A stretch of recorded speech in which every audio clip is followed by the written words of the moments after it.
How's it going? Welcome to the channel. My name's Alan Sams, and today we're going to take a look at a really cool bass guitar. This is a 2023 Rickenbacker 4003. Now, I picked this bass up back in mid-September, and I've owned Rickenbackers in the past, but I haven't really ever bonded with one like I've kind of bonded with this one. Pretty much ever since I bought this bass, it's become my primary gigging bass, and I don't know why. It just feels great. It's a really easy playing bass guitar. It's not the lightest one I own, but it's just got a killer sound, and it's got the playability on it is fantastic. Let's get into some of the specs here, and there are some differences for the 2023 lineup that you would see from years past. But most of everything is still basically the same. Okay, so you're going to have a maple neck, rosewood fretboard. This is neck through construction, so it goes all the way through the body. The top and bottom are maple wings. You have, I think it's 20 frets. You've got the triangle inlays, Shaler tuners. You've got that, in my opinion, iconic Rickenbacker truss rod cover. Electronics, volume, tone, three-way toggle switch. Pull out the back tone switch is a push-pull pot, and when you pull it out, it activates. It puts it in more of a vintage sound, and so if you're more accustomed to that Yes or Rush kind of sound, that's probably more what you're looking for. The bridge is one of the first things that they've changed. Now, they've changed the bridges. It's been a while ago, but it's still good to point out. It's a much easier adjustable bridge now. The saddles are much easier to move up and down. It's also much easier to move them back and forth to help set your intonation. It's still a big old honking bridge, and you still have your mutes.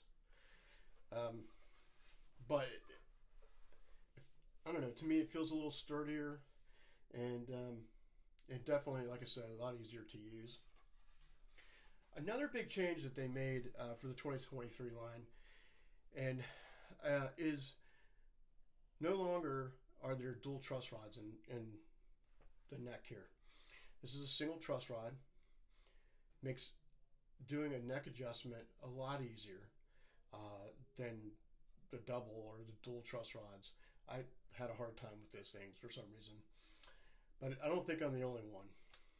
You still have, like I said, you still have Shaler tuners. The truss rod, and then the last thing that's kind of like a new feature, I guess you'd call it a feature for 2023, is they changed the neck profile on here. Now the more traditional Rickenbacker player who's been playing them since 1968 may not like this, because the older Rickenbackers had a thicker, rounder neck. This is a thinner, flatter neck. So it's actually considered a D profile. It's definitely very, I don't know. I mean, it's definitely got a flat feel to the back of it. It took me a little bit of time to get used to that, but once I did, it's very comfortable. I can play 3 sets in a night with this bass and feel, and it's no hand strain whatsoever.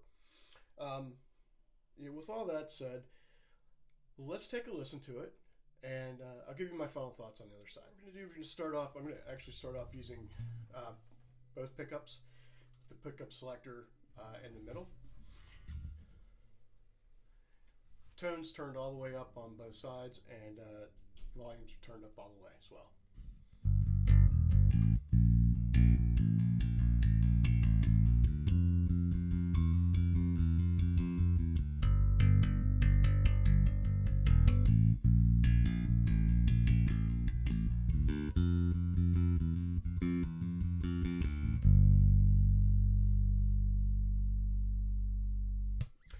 So what we'll do is we'll go ahead and we'll roll off the tone for both pickups. This is no tone at all.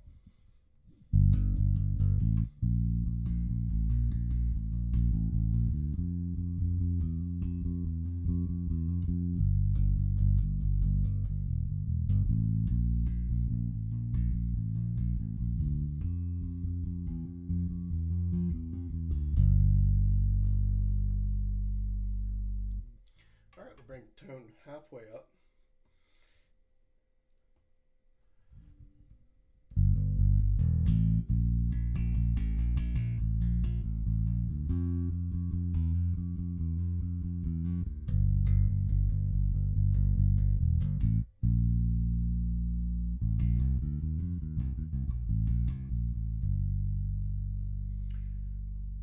I'm going to go ahead and turn the tone all the way back up. I'm going to go just back to the bridge pickup.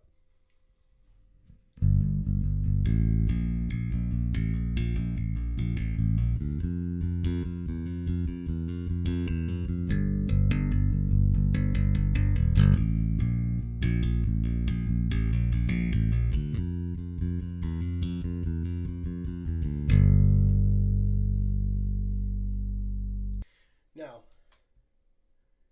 when you switch to just the neck pickup, you're going to hear a drop off as far as volume is concerned.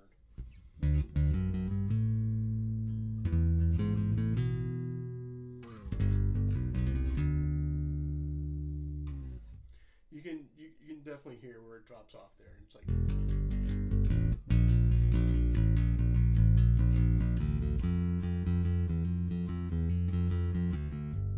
still sounds to me really, it's a really nice neck pickup sound.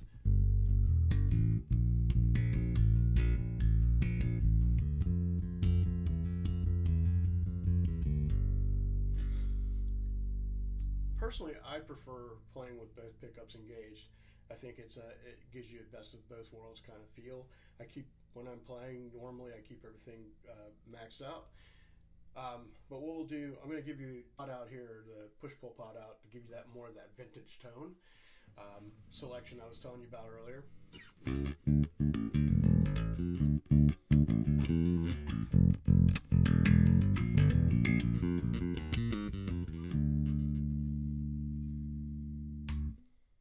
So Rickenbacker is one of those companies that it's not for everybody. In the time that I've been making videos and doing content and everything, I've rarely ever seen a more polarizing manufacturer. If you love Rickenbackers, you love them. If you hate them, you hate them. I fall in the camp of I love my Rickenbacker. I love the uniqueness of it, the quirkiness of it, the tone to me is unbelievable. Like I said, I gig this bass. This is my primary bass that I play since middle of September, and they're just, to me, they are really cool. Once you get past some of the quirkiness and once you get used to what you're dealing with, they are fantastic instruments. And so yeah, I would recommend them. I have thoroughly enjoyed playing mine. And with that, guys, I just want to say thank you so much for watching the video, as always, and appreciate your support. And hey, Happy New Year, and I'll see you later on in 2024. Take care.